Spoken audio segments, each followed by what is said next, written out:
Welcome back, everybody. It is Wins Above Fantasy, episode 186. Happy Thursday for those of you on the podcast, July 17th, fresh out of All-Star break here. And for those of you guys joining on the live stream, welcome as always. Steve, I know it's been a nice little breather. I also wrapped up a big work project, so I'm feeling good heading into the second half, and that's what we're talking about tonight. Second half breakout picks. We got some hitters and pitchers that you and I are both going to kind of profile some picks that we think are going to break out. And yeah, it should be a lot of fun, man. So a couple of these names we've talked about throughout the year, but there's some fresh names as well. So can't wait to get into it.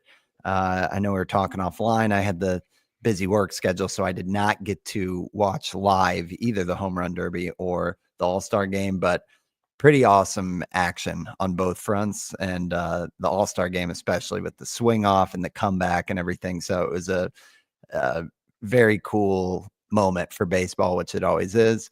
And yeah, just curious if you tuned in, what your thoughts were, and excited to be back talking with you, man. How's it going? Yeah, it's good. It's been a nice break. I also can't lie and say that I haven't sat down, grabbed my phone, and gone to the score app and looked for scores just out of habit the last few nights. The phantom lineup check. Yeah, exactly. But it's been nice not having to stress and worry about that for a few days, as we talked about a bit last week. Yeah. And it's still one more day, right? As this comes out, games don't start till Friday. I think back in the day, there used to be games on the Thursday after All-Star break, like maybe one or two, like they would have like a primetime one. But I'm all for it. I think, it's nice for the players to have a longer break. Even those guys that did play in the All-Star game, at least they get off for, 2 days here. I think that's why a few of them maybe weren't available for the swing off, right? I think some guys got out of there as they were pulled out of the game. Which is interesting and fun. But yeah, I was a fan of it. I like the head-to-head format in the Home Run Derby. I know there's some nostalgia about the old way of the 10 outs, and we talked about that last week, which there's a place in my heart for that. But I think it's cooler with the action of having matchups just from the start, in a bracket format. And the All-Star game, I mean, look, yes, it was different. But this is an exhibition game. This is where to do this stuff. You're damned if you do, damned if you don't. You have people on one side saying, "What is this?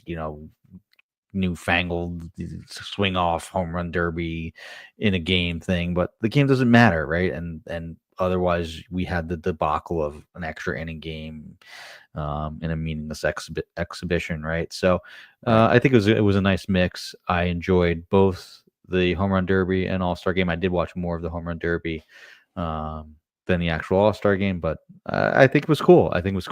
That being said, I want that swing off nowhere near any meaningful games. The actual game. Been like a sub headline or theme from that. It was cool. Leave it for the All-Star game. Yeah, it's a Sandlot thing, honestly. But it is a little bit scary because like the Ghost Runner and stuff is also once a Sandlot. But I think that's that's solved the extra inning issue, though, right? In a sense, right? The goal was to avoid the 17 inning games, and the Ghost Runner's done that. So and that's a better way to do it. Totally agree. Well, tonight's format, Steve, we got a dozen names to talk through, so we should probably jump in. But big picture thoughts on second half breakouts. I mean, I know process-wise, I like to do what we do, where we start as kind of wayfinding by looking at some of the tools where you can see kind of differences between expected stats and stats. I think it's also always important to look at any trending data. And I know there's some sample size issues, you can get burned, but if there's a guy who's made a tweak to the rotation, or it's finally like or a tweak to the arsenal, or it's finally clicking and he's strung a few really good starts together, that was kind of my criteria. But cool exercise. And I know some of the names range from widely available to guys who could be like buy lows. So just curious your thoughts before we jump in and hit rattle off the names here. Yeah, there's a lot that could happen after the All-Star break. A lot changes, right? It happens every single year that you can just look at any second half leaderboard and see, guys going berserk. Vlad Guerrero's 211 WRC plus in the second half last year versus like a 120 in the first half. Comes, you know, Corbin Carroll basically cementing himself as a first round pick again in the second half after hitting what he had 17 homers after the All-Star break. And he had 5 going into it, right? He finished 230, 332, 749, and that was after slashing 258, 351, 567. Wow. For an OPS above 900 in the second half last year with a 147 WRC plus. So guys could have monster second halves. And the interesting thing is, like, sometimes there's writing on the wall, and we could look at all their advanced stats and say, oh, this is coming, like Vlad, right? Like, look at this. Look at this amazing data. He's just a tweak away. Once he gets on a streak of hitting balls slightly more in the air, it's going to pop off, and it does. I think that potentially could be the case again this year for Vlad, even though he's not on our list. Other times, like with Corbin Carroll, it's like you kind of just got to trust your gut and the track record of like this guy that could do it, right? Because with Carroll last year, how concerned were we about the shoulder? Like the StatCast data and underlying data was not great. There was nothing that screamed by other than the fact that, okay, let's trust that this is a first round talent and a guy that, has the potential to be a top 5 fantasy player in any year. You kind of have to balance that too. My list is a little bit of both. So Lawrence Butler comes to mind too last year. That it's like he was hitting 211 before All-Star break and hit 300 the rest of the way. Was he an obvious buy? It's like, oh, look how hard. Like, I don't maybe a little bit, but there's no data. Right. Yeah. So I totally agree. So there is definitely a margin for error on this exercise, but it's fun to look ahead. So that's what we'll do. We'll kind of jump in here, and I can lead us off, Steve. Didn't know going into it that I would lead with a catcher, but I actually have YAINER DIAZ rostered in some formats, and he's one that is kind of interesting to me because I think we loved, the talent and what he's shown in, early in his career, a couple seasons in a row where he proved he is, a top 3 or 4 offensive catcher in the bigs, and it's been, especially with all of the catcher production around, it's been a little bit lackluster where, his rookie season, he hit 282 with an 846 OPS. Last year, he hit 299 with a 766 OPS. And then this year, the 13 homers have been good, but a 246 batting average.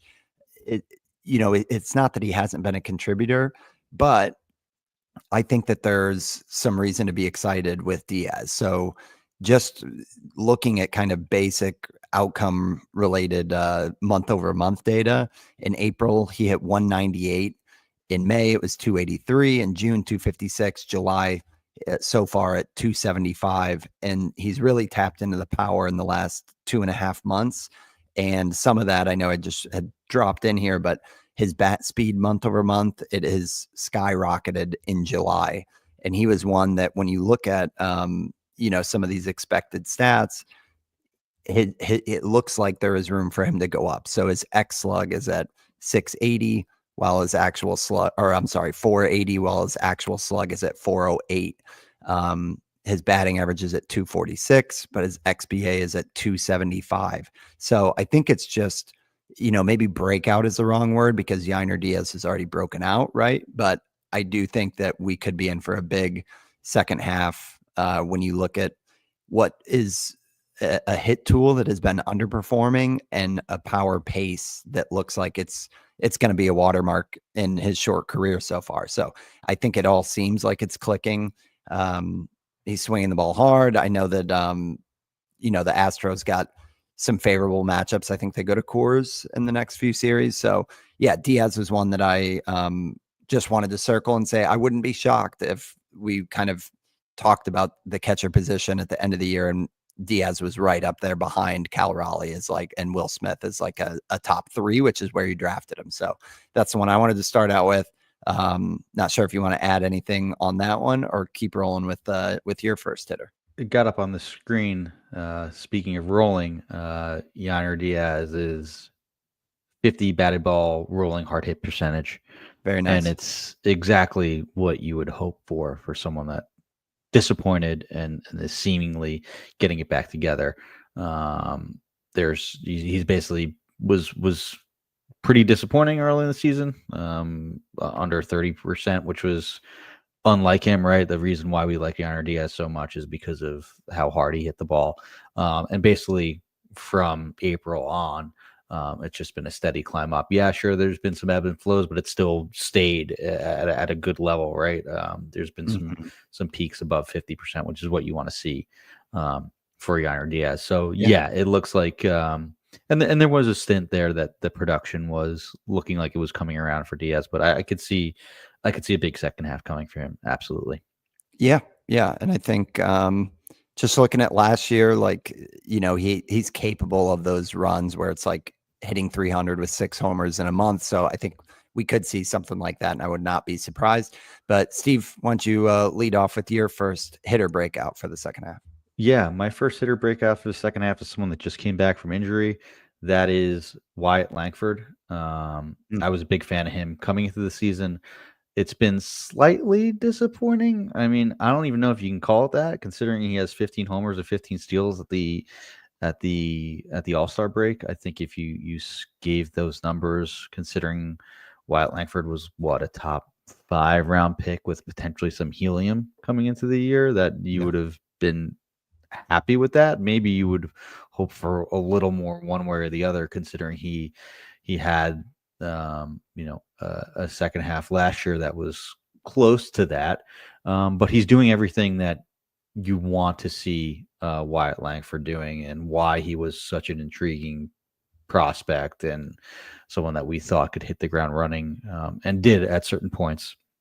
From fantasy perspective, right? He's still just 23 years old, right? And at this point, he's hitting the ball hard. He has 75 percentile hard hit percentage, 77th percentile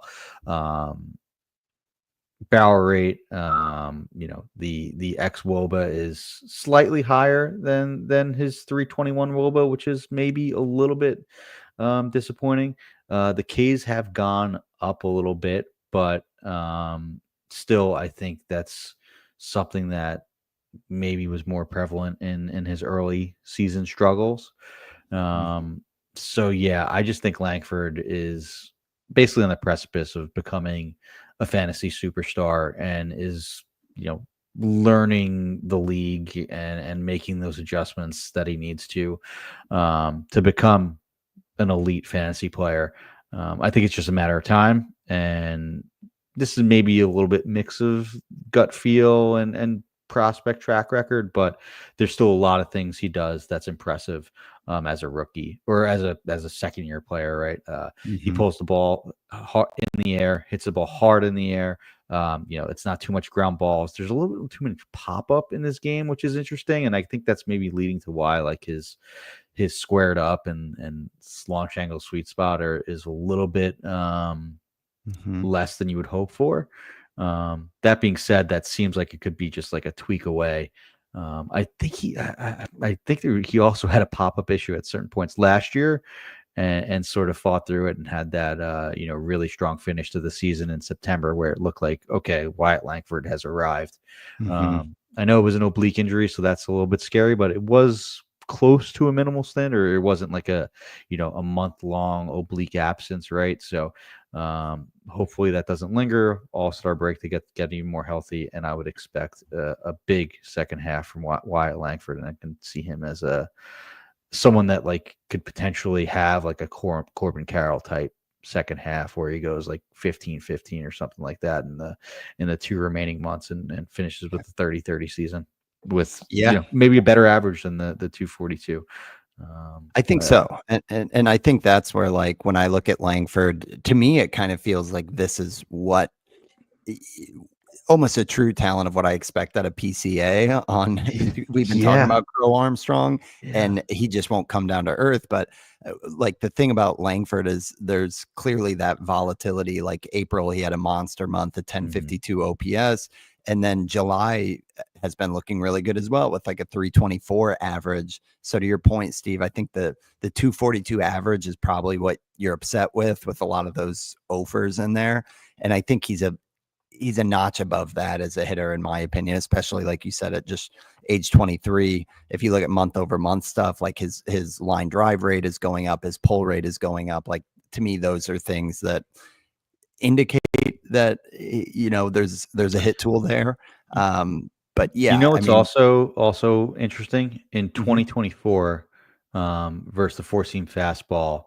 He had a -5 run value. I know this is all results based, so there's a lot that goes into it. But he only had 224 and slugged 358 versus fastballs last year. The average is still a little low at 240, but he's slugging 447.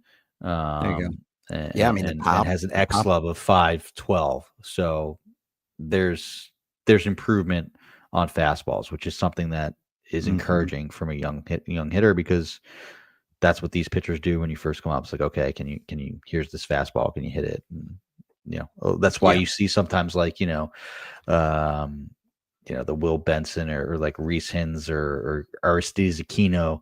I don't know why I Mhm. just named three Reds there, not to pick on them, but they mash these fastballs for the first 2 weeks, and then pitchers stop throwing them Right. because they're Right. testing them out. But to make that, it sometimes goes the other way too, right? You have to adjust to be able to show you can hit it. Yeah. No, I like the pick though, and he's already doing the power speed combo, so the rest could be, a mega breakout to move Yeah. him from like a fifth rounder up closer to a PCA. Mine is another early rounder here, and we kind of hinted at it in past shows, but I really think Matt Olson is primed for one of those second halves. I think we were talking about him in tandem with Pete Alonso in a recent episode, just that he is the type of guy that it almost quietly, with how bad the Braves have been, his 17 homers is flying under the radar a little bit. And it's not to say that Breakout implies that he's been struggling, because hitting 262 with 17 homers is very solid. It's kind of what you signed up for, where Mm-hmm. you grabbed Matt Olson. But when you look at just how he's doing it and the stuff under the hood, this looks a lot closer to 2023 Matt Olson in terms of the hard hit rate. The barrel rate is even higher at a 16.7 than it was in 2023. And last year it was down when he had that 29 homer season. And we all kind of looked at that and we're like, all right, we're taking the over on that. But that 2023 season that this looks so similar to, you have to remind yourself that he hit 283 with 54 homers. And if things start clicking for the Braves, would we be shocked if Olson eclipsed 40 homers?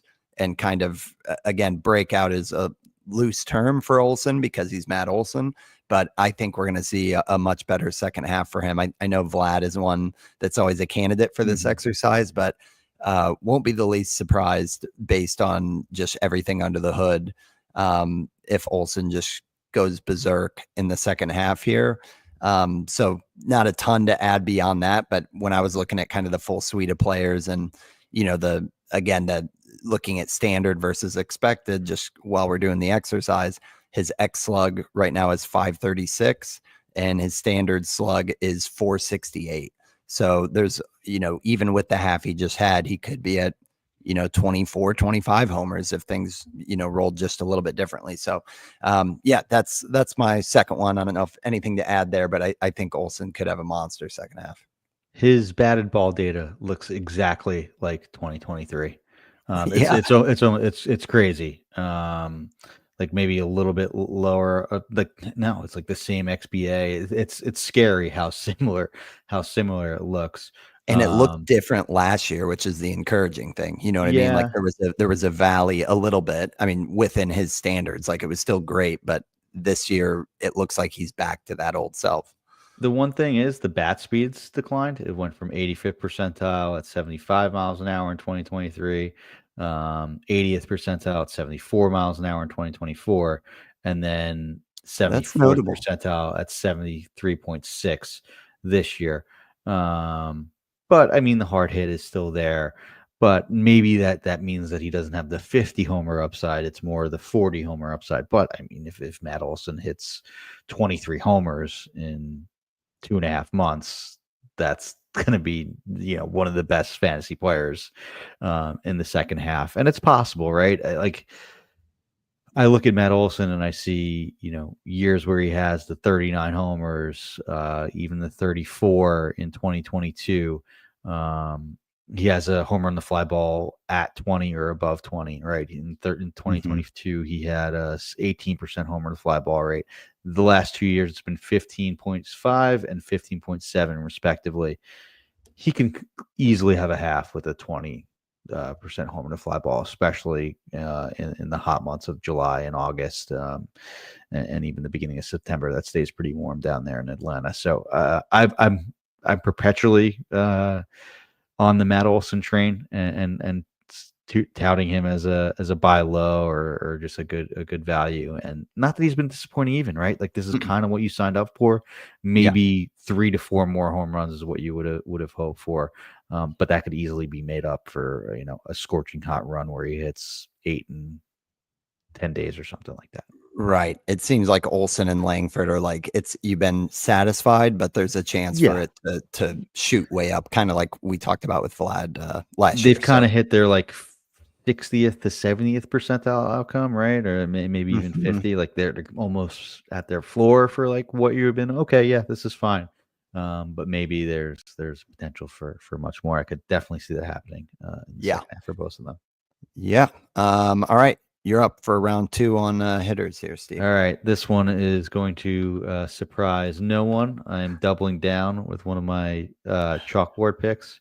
Probably the player I've hitched my wagon to the most this year. That's Mike Trout. Love it. Mike Trout came back from injury on May 30th after he missed about a month with that knee injury. He's only played DH, and it's been 138 at bats. I don't have the game total in front of me, but what do you think his OPS is during that time? So from May 30th on. I know he's been hot. Let's say 900. Not too bad. 911. 8 homers, Still, 283 average. A 24% strikeout rate, which is good for Trout these days, right?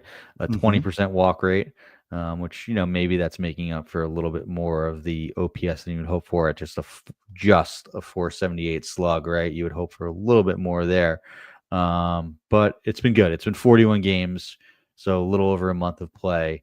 283 average, 8 homers. That's what you were hoping for, with maybe a bit more hoping for a bit more in the power department. But it looks like that might be coming around, right? He had 3 homers the week before the All-Star break, has had 6 homers in the last 30 days. So it could be coming around for Trout. Like there's everything that was enticing about him and just hoping that he stayed healthy is still there, right? It's a 404 xWOBA, a 279 xBA, a 561 x slug. The barrel rate is elite. The hard hit rate is elite. The launch angle sweet spot is elite. The bat speed is still really good. So it's there for him. I know it's asking a bit more because you have to ask for Mike Trout to stay healthy. And it's almost scary that he's was in the news and doing outfield drills again. It's like, all right, like let's not push it. Just stay at DH for the rest of the year. Like you're getting hot. Like let's stay there. That being said, I think he can have. I feel like I've been saying this a lot, that there's players that could have 10 homers in a month. Like Trout absolutely can go nuclear and could do that, especially coming off like a week off. With this All-Star break and getting healthier, that he's healthy enough to be in the outfield. So I could see Trout having a very, very big second half. Yeah, it's great to see that he's going to eclipse. I mean, knock on wood, he should eclipse his highest game total since 2022, at least, if not all the way back to like 2019, if things go the right way. So yeah, it's he's pacing toward a 30 homer season, which would be great for Trout, even if the average hovers around 240, but the XBA is at 279. So like you're right, Steve, nothing has changed from the early days, and the takes you are all over that like Trout could be, a huge fantasy asset, especially where he was going in drafts. I don't have the ADP in front of me, but he was going pretty late, right? Yeah. Yeah. Like honestly, like I think like around like Langford, like a little bit later on. But he was firmly in outfield too. Yeah, That's I'll for look sure. it up. I'll look it up Yeah. quick. Trout was way late. Yeah, 107. Yeah. So he's pacing to What was return Langford, value if there. you don't mind I think he was looking up? earlier. I think he was in like the 50s. 50s? Okay, yeah. Langford was, oh man, he ended at 41. So yeah, Wow. talk about helium. Wow. But yeah, Trout has more homers right now than Langford, and their Yeah. average is pretty close. Obviously, not the steals, but Speed, yeah. yep. Last one I wanted to hit on is Jason Dominguez, who is obviously a top prospect, just 22 years old, came in with a ton of hype. We hadn't seen much of him in the majors, and there's a reason, in my opinion, to be pretty excited that month over month he's just getting better and better. So that's back of the baseball card, but also what interested me is like his whiff rates are getting better month over month. So a guy that's this early in their career, like you want to see, to your earlier point, when pitchers are making adjustments, are you making adjustments back to that and improving? And that's where, like his batting average has just been a steady incline up from like the 238 in April to July so far, where he's hitting 326, even a 280 in the month of June. And yeah, the pop we know is there, as well as the speed, if he can stay on the field and be healthy. So yeah, the strikeout rate is high, and that's what you want to improve, and where you hope that the batting average can be anywhere close to the 266 that it's been at, because the other power speed stuff is enticing.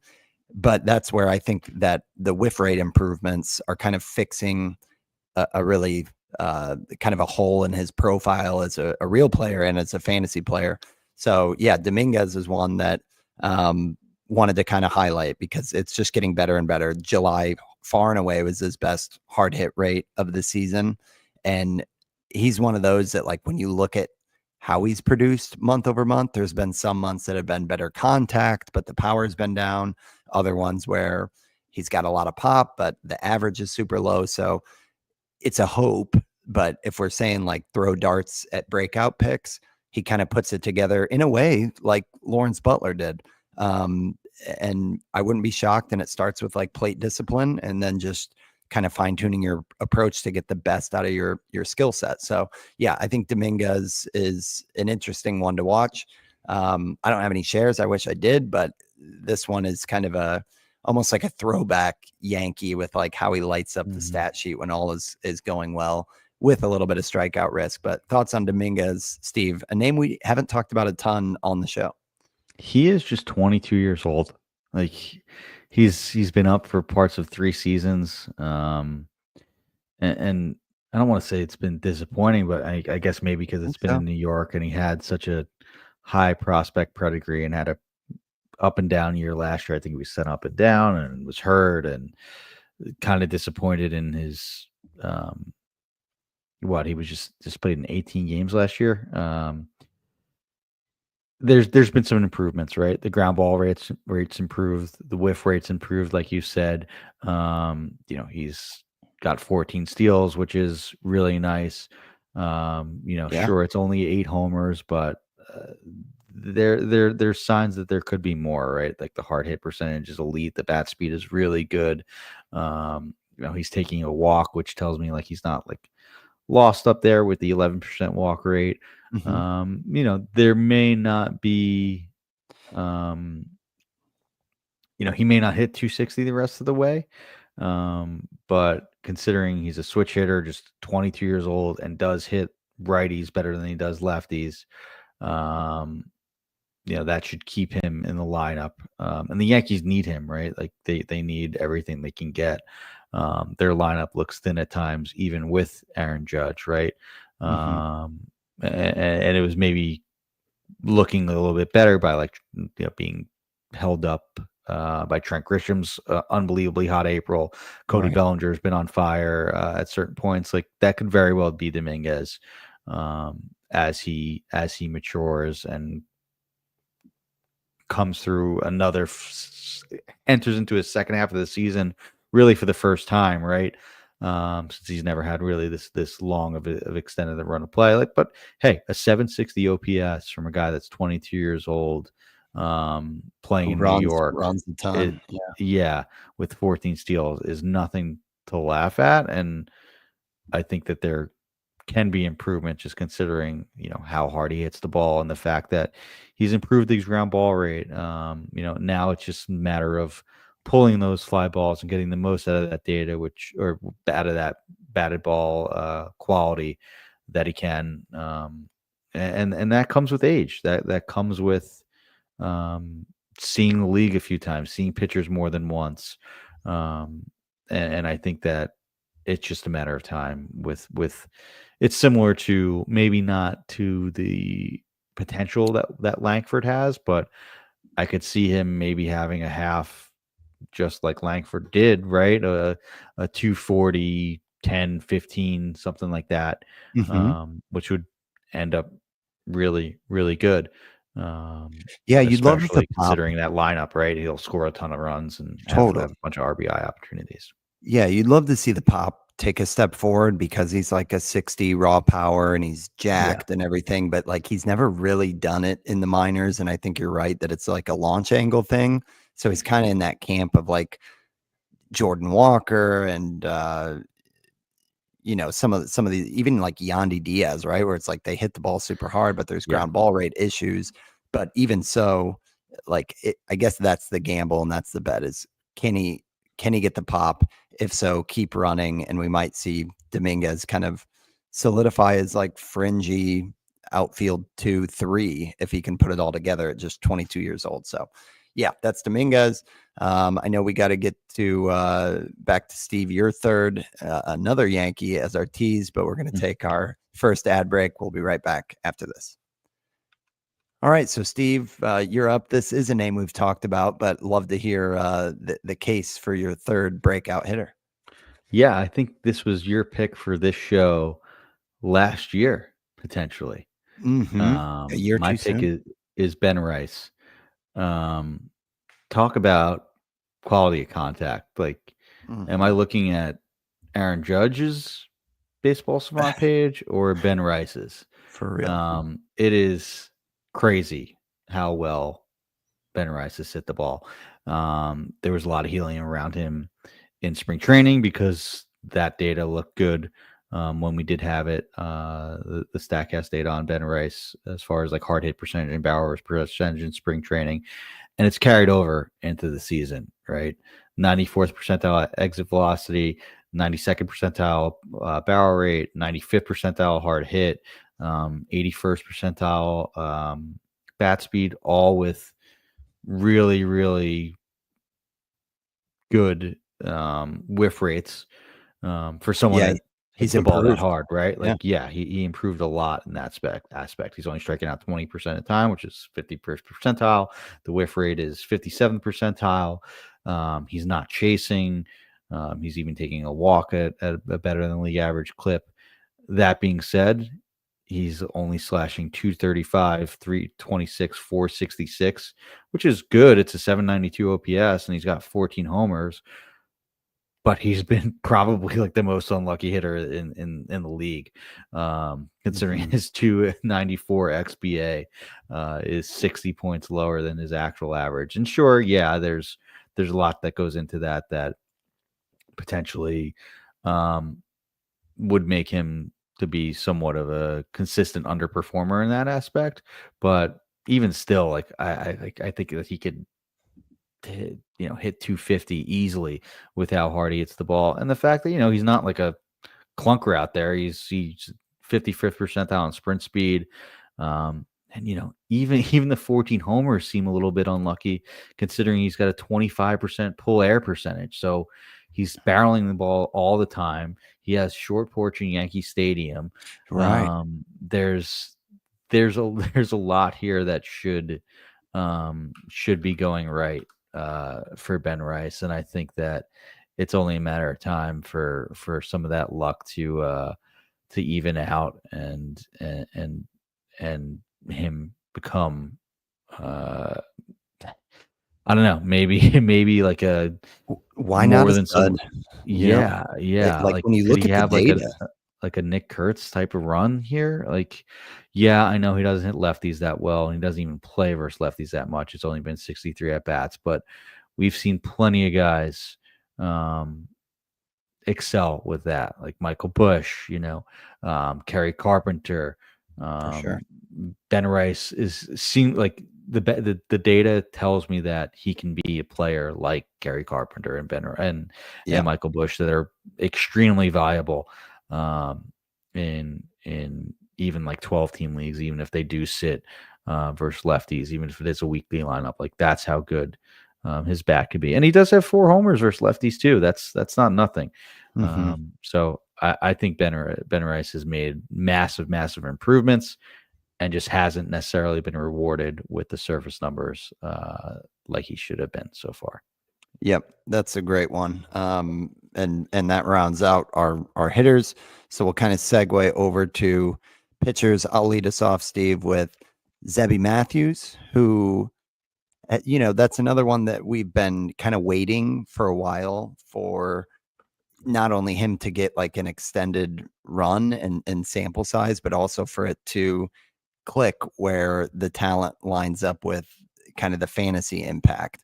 I know that the Twins have a slot for Zebby, who's coming off the IL probably right after All-Star break. He threw this past Sunday, and I think he touched even like, was it 100 or like 98 in that outing. So I think he's ready. And yeah, so when he comes back, there's a little bit of a log jam when Pablo Lopez comes back, which is not new for the Twins, where it's like, oh, is it, Woods Richardson? But I think that Zebby will get this run at least for, I would guess, 2, 3, 4 starts. And I think he's going to take it and run with it. So the 4 starts before his shoulder injury, the swing and miss stuff looked great with the 25 strikeouts and 19 innings. He had a 5.21 ERA, but underneath that was a 3.65 ERA. And yeah, he's just 17% rostered. The Twins have 6 matchups or series left the rest of the season against the Guardians, the White Sox, and the Royals. So I know that's kind of an early teaser for an Yeah. episode we always do. We'll probably do it next Mhm. week on like that strength of schedule. But Mhm. if Zebby Matthews, if you're kind of pushing for playoffs and he's got an outing against any of those lineups, I think we're going to see some great results and a possible breakout that will put him very much in that draft room discussion for next year. So yeah, I like the stuff. I mean, the slider is a great whiff pitch. Obviously, the fastball has a ton of velo. It has some good IVB as well. So he's a guy, and we've talked over the years that the Twins kind of have an Mhm. underrated development going on with pitchers. So yeah, Zebby is my first one. Again, sadly, no shares. He kind of got scooped up in my league, and it was like, oh man, that's a good stash. But if he's available in your league, I would change that. Open to your thoughts on Zebby Matthews, Steve. Yeah, I wouldn't be too concerned about playing time either because the Twins are 4 back of the wild card. They're 11 back of the division. Fangraphs has them at just a 23% chance to make the playoffs. Mm. They're going to sell. And I think with selling, they're going to want to see what they have in Zebby Matthews and David Festa, who I think could also be on this list, and pitch them for the rest of the month to maybe potentially showcase them for a trade. And if they don't trade them, like give them runway the rest of the year to like, okay, are these going to be potentially like our 1-2 or 2-3 into next year? There's Joe Ryan trade rumors to the Red Sox. So as long as Zebby and Fester are healthy, I know that's been a bit rare for both of them currently. I'm interested. That's a great Like point. everything Yeah. that I look at for Zebby, I know it's just 19 innings, the major league level, tells me that I'm in a 30% strikeout rate, and 9.6% walk rate, a 12% swing strike rate to sort of back that up. And the 5.21 ERA is unsightly, but all the indicators are in the mid to high threes, which is what I would expect for Zebby Matthews the rest of the way. He added like almost 2 ticks of fastball velocity, which is super impressive for a guy that had pretty good stuff coming up already. So, there's a lot to like with Matthews, that he has that slider that everyone was super impressed with and looking forward to seeing last year when he was coming up as a prospect. So I like the call and could definitely see Matthews having a strong second half here. And I forgot I got him in the TGFBI, Steve, so that could push me up. I'm just trying to climb out of purgatory in 6th. I know that we've been living there, but yeah, we'll have to check in on those. But hit me with your first pitcher breakout. Yeah, this one is like I was hinting at before. It's fully gut feel as far as my analysis for making this pick. Yeah, I'm going with Sandy Alcantara. There's really nothing in the numbers, at least the surface numbers, that leave you encouraged, right? The last few starts, trade rumors. Yeah. There was a good run, I guess, in the end of May, early June, right, where he had a good start versus Colorado, a good start versus Pittsburgh, even was decent versus the Phillies, and then Atlanta, and then it's been bad since. 7 earned runs at Arizona, 5 earned runs in 6 innings versus Milwaukee, 6 earned runs in 5 innings at Cincinnati. Basically as bad as it was back to, May, April, 8 ERA Sandy Alcantara, right after he sort of like battled to get his ERA like below 7, which is nuts. That being said, I think there is some things under the hood as far as, pitching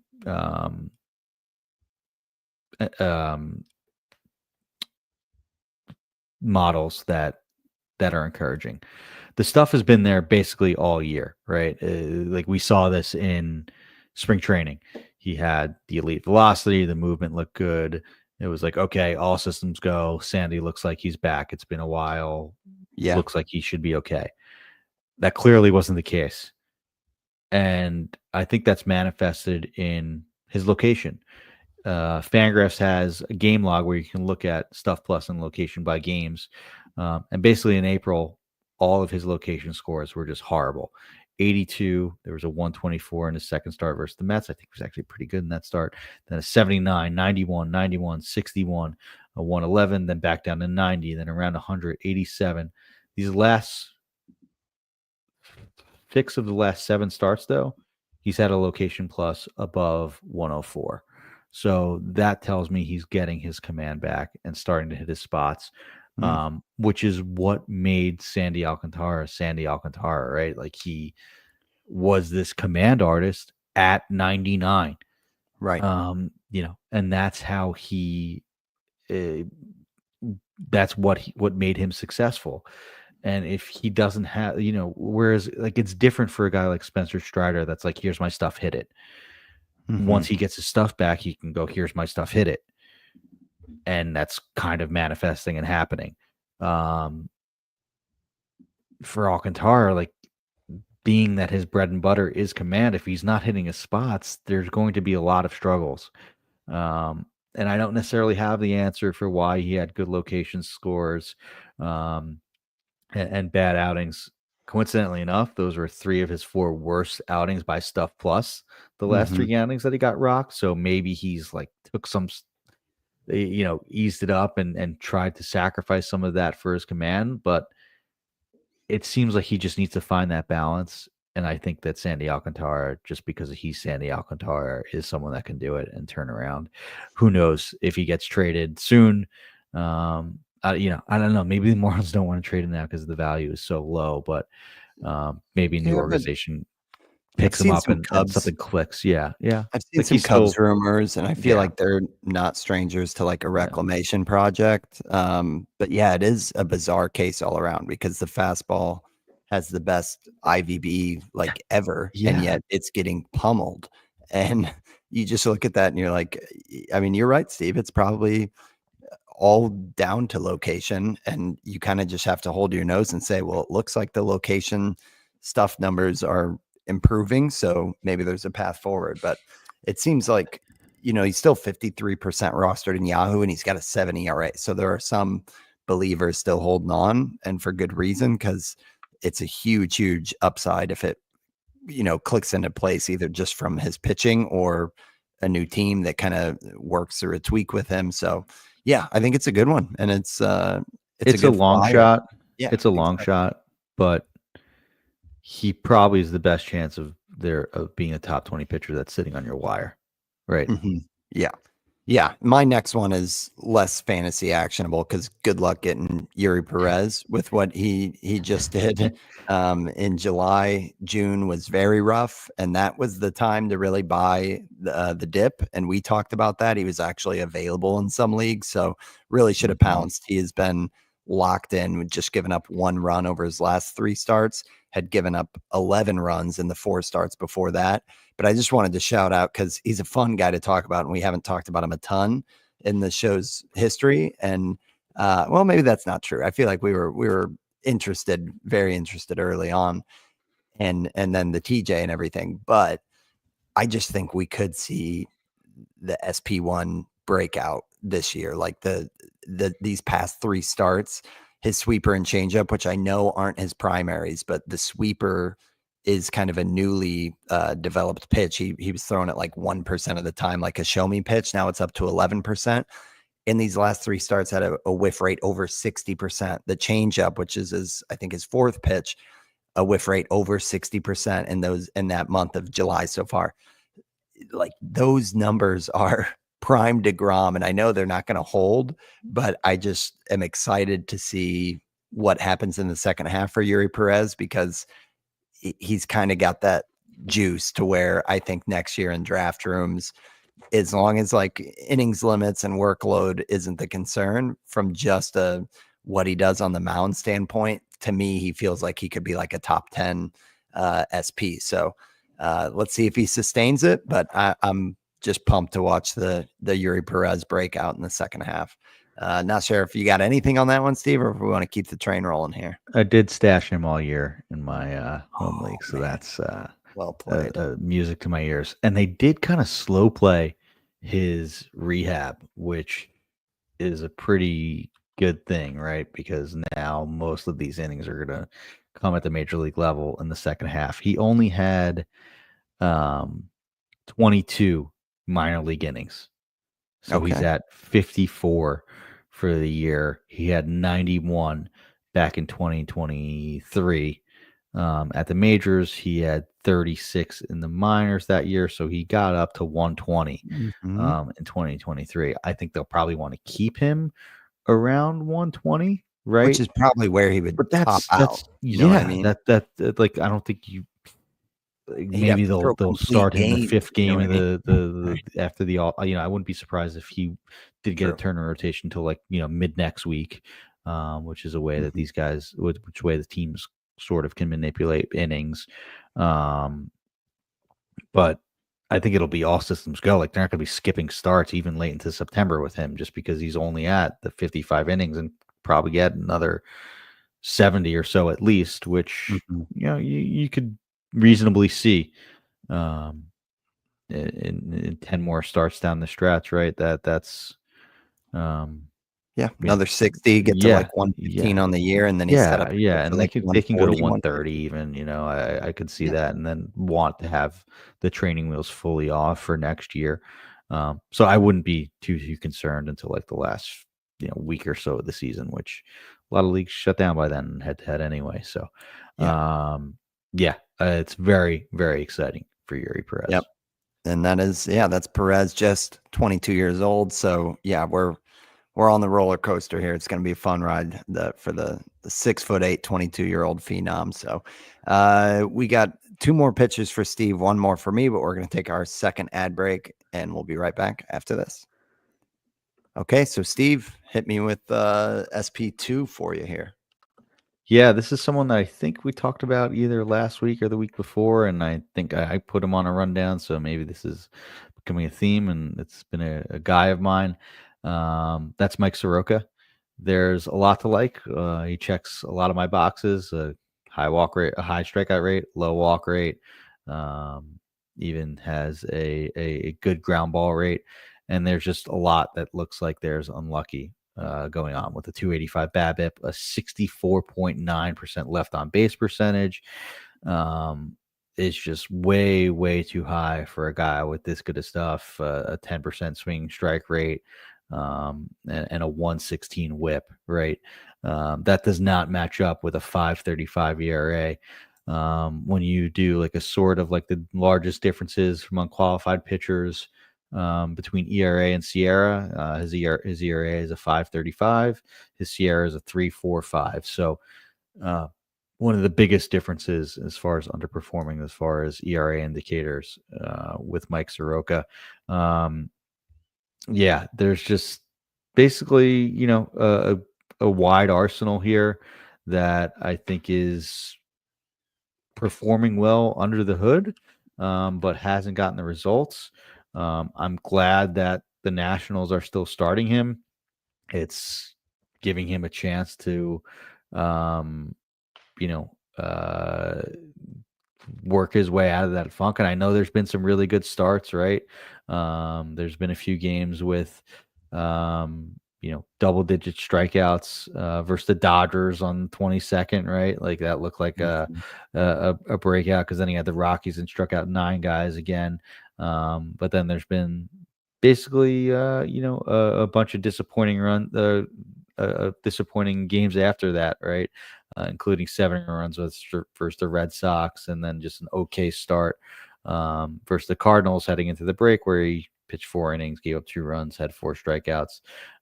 So nothing great, but um, I like it.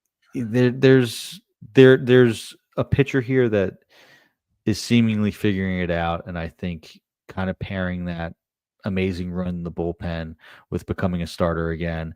And the game log game that you like to do, there's some really nice high strikeout games of 8 strikeouts in 5 2/3, 8 strikeouts in 5 innings, a 7-inning shutout versus the Rangers, where he struck out 10, walk 1. So um, there's a good pitcher here. I think I'd be curious if a team Mhm. picks him up at the deadline, and like if it's a pitching inclined team, like, oh my god, like imagine the Astros get Ooh, yeah. Yeah. Soroka and tweak his arsenal a bit, and have him focus on throwing a few of his better pitches more.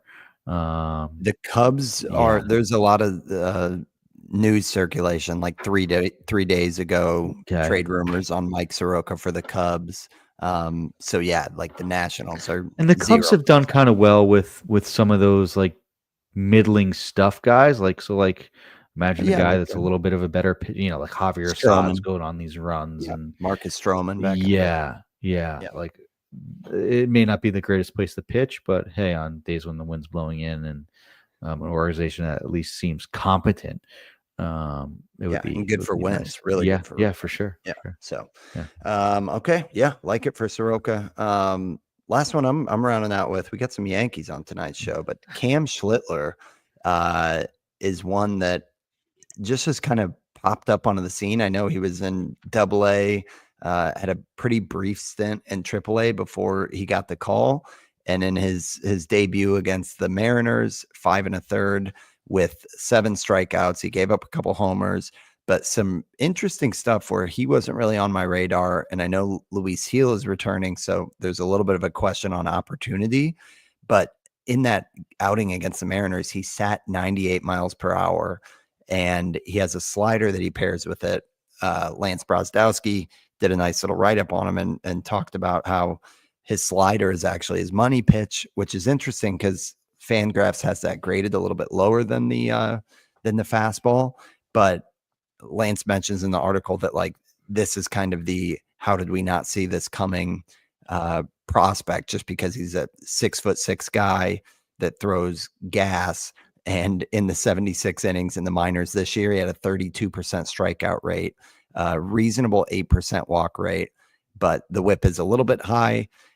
Overall, just for a guy that's 21% rostered, the Yankees do a pretty good job with pitching development. And if Schlittler can kind of sustain this, you never know what's going to happen with, injuries and opportunity, or what Luis Gil looks like when he comes back. So this one is, again, kind of a deeper dart, but at 21% rostered, it could be a free investment to see where it goes. And more than anything, I think just an interesting name to keep on the radar with kind of his mix of breaking stuff and the high heat for a 24-year-old. So that's Cam Schlittler. Curious if you got any thoughts there, Steve. He looks really good, really, really good. I'm surprised. I don't know. He's like I've been all over Will Warren. I'm surprised I didn't have more of Cam Schlittler. But he like the breaking stuff looks so good. The fastball has really good velocity. I know there's Nick Pogg was talking about it on the craft, I think, with Paul Sporer. Like the fastball doesn't have the greatest, underlying numbers as far as like extension, shape and stuff, and ride, but that's okay when you throw that hard and have that good at breaking pitches. You could sort of make up for it there. So yeah, I'm in. I think it looks really good, and it's just like a matter of him staying in rotation. But those things tend to work itself out. When one pitcher comes back, another one tends to go down. So I wouldn't be too concerned about that.